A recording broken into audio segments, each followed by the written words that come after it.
Oke, kalau kita bicara soal magang, apa sih yang kebayang? Biasanya kan jembatan pertama menuju karir impian ya. Tapi gimana kalau di balik janji manis itu ternyata ada realitas yang jauh lebih kelam. Penuh eksploitasi dan penyalahgunaan kekuasaan. Nah, disinilah kita akan coba beda bareng-bareng. Gimana sebuah kesempatan emas buat belajar, malah bisa berubah jadi jebakan yang berbahaya. Nah, ini dia nih dilemanya. Di satu sisi, janjinya tuh indah banget, jembatan ke karir, kesempatan belajar, bangun jaringan, keren kan? Tapi, di sisi lain, realitasnya bisa jadi mimpi buruk. Ruang gelap eksploitasi, di mana anak magang jadi pihak yang paling rentan, paling nggak punya kuasa. Oke, jadi eksploitasi ini tuh bentuknya macam-macam loh. Ada spektrumnya. Mulai dari yang, sering dianggap wajar, kayak beban kerja berlebih, sampai ke level yang paling parah, pelecehan. Nah ini nih, pola yang mungkin banyak dari kita udah kenal betul. Anak magang yang perannya jadi kayak budak korporat, disuruh fotokopi, beli kopi, kerja lembur tanpa bayaran dengan alasan biar belajar. Parahnya lagi, bebannya sama kayak karyawan tetap. Kenapa mereka mau? Ya karena terjebak. Mereka butuh nilai bagus, butuh surat rekomendasi, dan para atasan mereka tahu banget kelemahan ini. Dan ya mereka manfaatin itu habis-habisan. Oke, sekarang kita geser ya. Dari sekedar tugas-tugas sepele, kita masuk ke level yang jauh lebih jahat.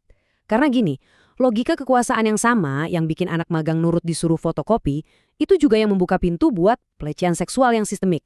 Dan ini bukan cuma teori, ini beberapa rangkuman kasus nyata yang mengerikan di Indonesia. Masalah ini benar-benar ada dan dekat banget sama kita. Dan jangan salah, ini tuh bukan cuma masalah di satu negara aja. Polanya terjadi di mana-mana, secara global. Coba lihat tabel ini. Ada kasus di India, di mana anak magang diancam pakai foto intim. Ada juga di Bintan, Indonesia, di mana sesama anak magang jadi korban. Ceritanya beda-beda, tapi intinya sama. Penyalahgunaan kuasa. Ini nunjukin kalau masalahnya itu sistemik, bukan cuma satu dua orang jahat aja. Sekarang, ayo kita bedah lebih dalam lagi. Ada satu taktik yang licik dan manipulatif banget yang sering dipakai atasan. Modus menukar janji pekerjaan dengan hubungan pribadi.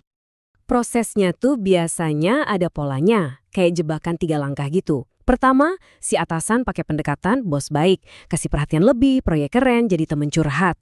Tujuannya, biar korban jadi tergantung secara emosional. Kalau udah dapat kepercayaannya, masuk ke langkah kedua, janji manis. Nanti kamu saya angkat jadi karyawan tetap ya. Tapi ada syaratnya, yaitu hubungan romantis atau bahkan seksual. Nah kalau korban nolak, disitulah langkah ketiga main, ancaman. Bisa diancam nilai jelek, nggak dapat surat referensi, sampai diperas pakai foto-foto pribadi. Ini pola yang sangat berbahaya. Dan situasinya jadi makin kejam kalau si atasan ini ternyata udah menikah. Kutipan ini ngegambarin dengan pas banget. Predatornya punya rumah aman, punya keluarga buat jadi tameng. Sementara si anak magang cuma dianggap objek sementara yang bisa dibuang kapan aja kalau udah nggak berguna. Bener-bener nggak adil. Oke, ini pasti jadi pertanyaan besar buat kita semua.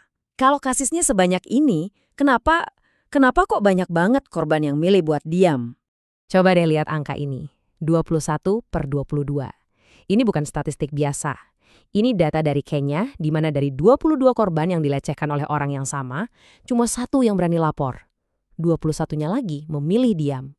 Ini bukan karena mereka nggak mau, tapi karena rasa takut yang benar-benar melumpuhkan. Dan rasa takut itu sumbernya banyak. 1, takut karirnya hancur bahkan sebelum dimulai.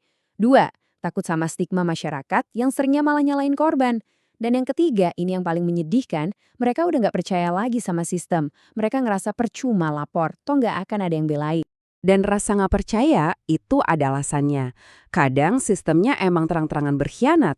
Coba bayangin, ini kejadian nyata. Seorang pejabat universitas yang udah terbukti melakukan pelecehan fisik, beberapa tahun kemudian malah dipromosikan jadi wakil dekan.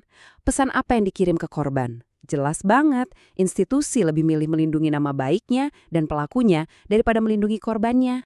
Jadi, ini poin yang paling penting.